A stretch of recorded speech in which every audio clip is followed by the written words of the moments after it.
ఎప్పుడు దమ్ బిర్యానీ తినేవాళ్ళు ఒకసారి చికెన్ 65 బిర్యానీ ట్రై చేయండి. అద్దిరిపోతుంది.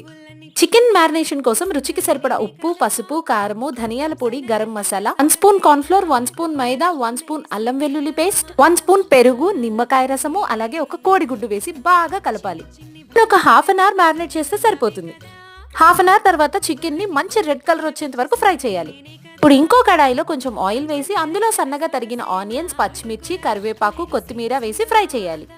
ఇందులో రుచికి సరిపడా ఉప్పు, కారము, గరం మసాలా వేసి కలిపి 1 స్పూన్ పెరుగు వేసి కలిపి ఆయిల్ పైకి తేలేంత వరకు కుక్ చేయాలి. ఇప్పుడు దీంట్లోకి రెడ్ చిల్లీ సాస్ వేస్తున్నాను. మీకు ఇష్టం లేకుంటే స్కిప్ చేయొచ్చు. సాస్ కూడా వేసి కలిపాక ముందుగా ఫ్రై చేసుకున్న చికెన్ పీసెస్ యాడ్ చేసి బాగా కలపాలి. ఇప్పుడు ముందుగానే కుక్ చేసుకున్న బాస్మతి రైస్ ని చికెన్ పైన వేయాలి. ఇలా రైస్ అంతా వేసిన తర్వాత పైనుంచి కాస్త నెయ్యి వేసి మూత పెట్టి 5 మినిట్స్ మగ్గిస్తే చికెన్ 65 బిర్యానీ రెడీ. వీడియో నచ్చితే లైక్ చేయండి.